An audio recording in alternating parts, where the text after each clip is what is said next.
For years, there has been a near reflexive response whenever someone says they're thinking about trying Linux for the first time, without hesitation, without context, without even asking what the person actually wants to do with their computer. The answer comes flying out. Just install Ubuntu. It has become the default recommendation, almost a meme at this point. New to Linux, Ubuntu.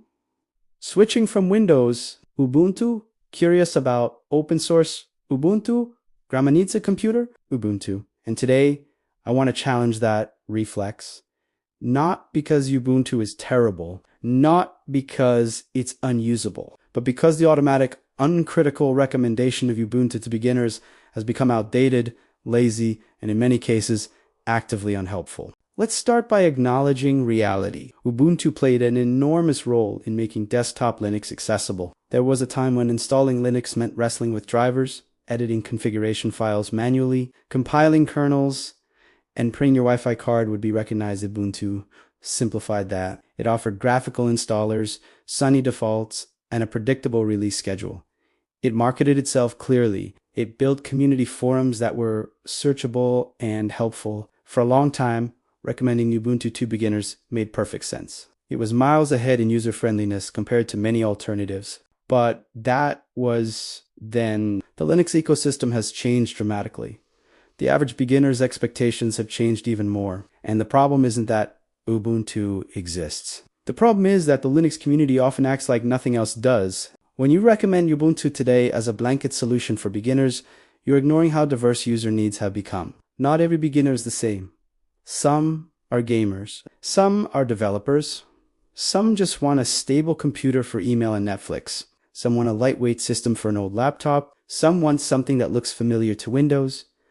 Others are coming from macOS. Ubuntu is one distribution among dozens that might fit these needs differently, sometimes better. Let's talk about the desktop experience first. Ubuntu uses a heavily customized version of GNOME as its default desktop environment. GNOME has its own philosophy. It emphasizes minimalism, workflow-driven navigation, and a somewhat unconventional layout compared to Windows.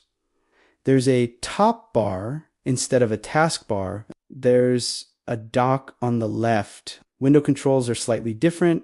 Workspaces are central to how it expects you to multitask. For someone coming from Windows, this can feel disorienting. Now, some people adapt quickly, others don't. But when you recommend Ubuntu without even considering that the interface might feel foreign, you're setting people up for friction right from day one. There are distributions out there that intentionally mimic the Windows layout more closely. They use desktop environments like Cinnamon, KDE, Plasma, or XFCE configured to feel familiar. For a beginner who just wants things to work like they're used to, that familiarity matters more than philosophical purity. If the goal is to reduce the cognitive load of switching, then recommending something that looks and behaves closer to what they already know might be the smarter move. Then there's the matter of software distribution. Ubuntu has leaned heavily into snap packages. Snaps are Canonical's containerized application format. In theory, they provide benefits, sandboxing, consistent dependencies, cross-distribution, compatibility.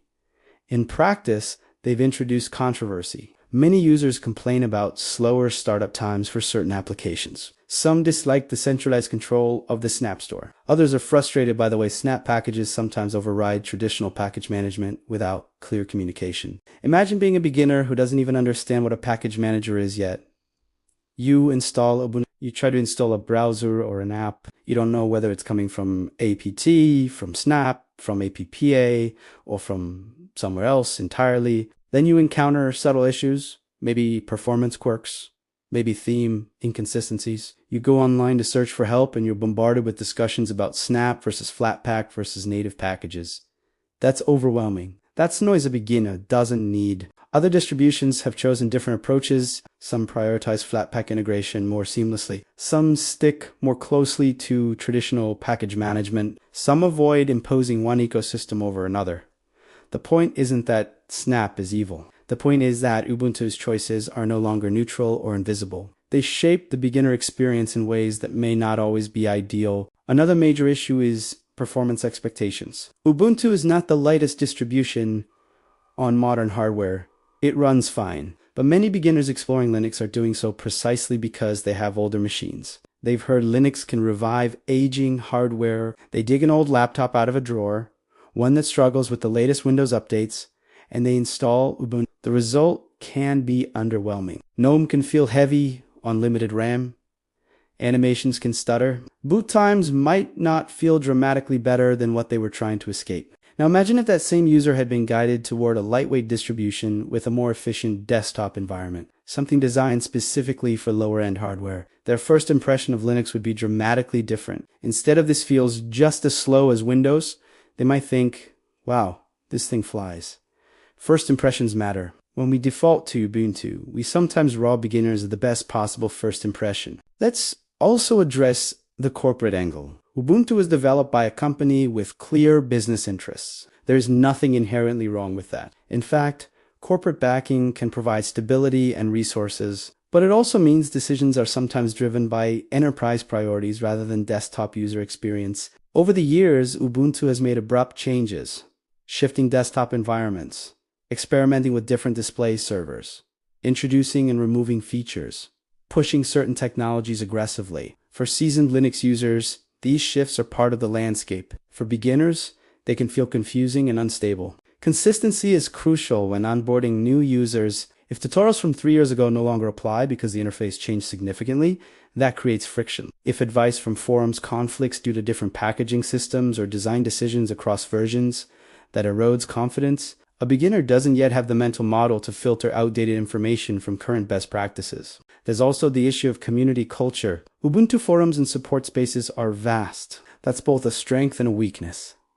Yes, there's a ton of documentation, but there's also a lot of outdated advice, conflicting solutions, and technical jargon that assumes a baseline level of knowledge. Beginners often find themselves copy-pasting terminal commands they don't understand, hoping nothing breaks. When something does break, they don't know why. Some smaller distributions cultivate communities specifically focused on new users. Their documentation may be more curated, more up-to-date, and more tailored to real-world beginner scenarios. The tone may be more patient. The instructions may assume zero prior experience. Again, Ubuntu isn't uniquely guilty here, but its sheer size doesn't automatically translate to beginner clarity. Now let's talk about gaming, because that's a huge factor today. The Linux gaming landscape has improved massively thanks to compatibility layers and driver support. But recommending Ubuntu as the default gaming distro is no longer automatically the best advice. Some distributions ship with more up-to-date kernels and graphics drivers by default. Others integrate gaming tools more seamlessly. Ubuntu's long-term support releases prioritize stability over cutting-edge updates.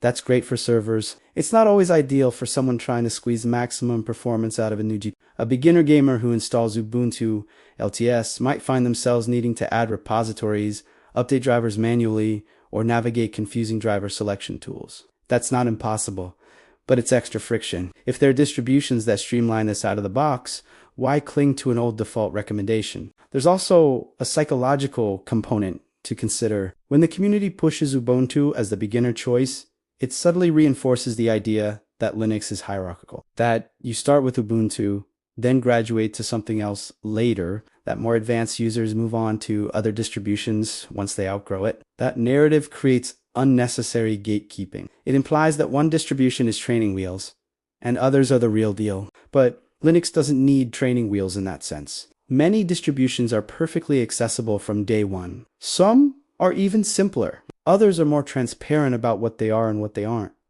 By automatically recommending Ubuntu, we flatten the ecosystem and discourage exploration. Another overlooked factor is aesthetics. It may sound superficial, but visual appeal matters. A beginner's first reaction to a desktop environment can determine whether they're excited or disappointed. Ubuntu's design is clean and modern, but it's not universally loved. Some find it too minimal. Others find it unintuitive. There are distributions that put heavy emphasis on polished themes, cohesive icon sets, and beautiful defaults that wow users immediately. If the goal is to impress and retain newcomers, visual experience shouldn't be dismissed. We also have to consider expectations shaped by modern operating systems. Windows and macOS have spent years refining small usability details, touchpad gestures, smooth animations, consistent settings, panels, straightforward update mechanisms. Beginners coming to Linux in 2026 expect similar polish. Ubuntu has made progress, but it still carries certain rough edges. Settings may be split between graphical tools and terminal commands. Certain tweaks require installing extensions. The workflow sometimes assumes familiarity with Linux conventions. If you're a longtime Linux user, these things feel normal. You know where to look, you know how to search. A beginner doesn't.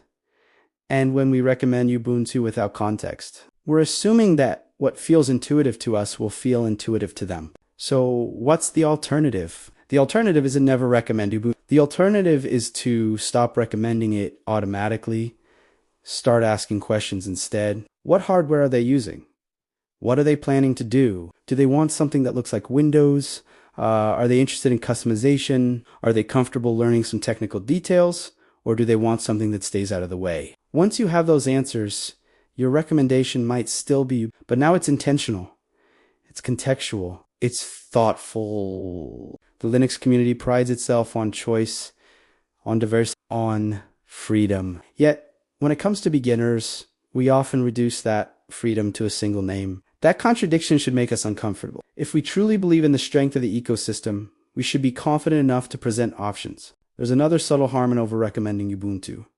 It concentrates feedback and expectations unfairly. When beginners encounter problems, they often assume the issue is with Linux as a whole. Because Ubuntu is so closely associated with Linux for beginners, its shortcomings become Linux's shortcomings in their minds. If their experience is mediocre, they may conclude that Linux simply isn't ready, rather than considering that a different distribution might have suited them better. That's a missed opportunity. A beginner who tries one distribution and struggles might never try another. Their entire perception of open source computing could be shaped by that single experience. At the same time, Ubuntu's popularity has made it a target for criticism within the Linux community. Some of that criticism is fair, some is exaggerated, but beginners often stumble into heated debates about corporate control, package formats, telemetry concerns, and philosophical disagreements. That noise can be confusing and discouraging. They just wanted to browse the web and maybe write some documents. Instead, they're suddenly exposed to ideological battles they didn't sign up for. A more tailored recommendation process can shield beginners from unnecessary complexity. It can align their first experience with their actual goals rather than the community's internal politics.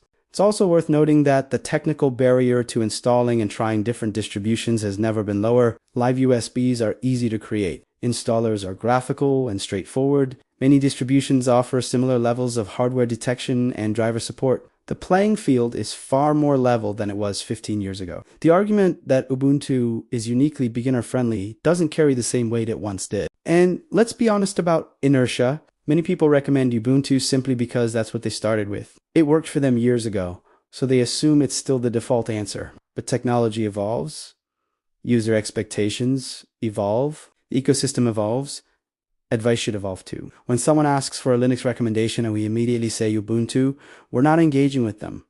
We're reciting a script. We're outsourcing thought to tradition. That's not helpful. It's comfortable, but it's not helpful. Imagine instead a culture where the first response is curiosity. Tell me about your computer. What do you use it for? What do you like about your current system? What frustrates you? That conversation takes an extra minute, but it transforms the recommendation from a reflex into a service. In some cases, Ubuntu will genuinely be the right answer.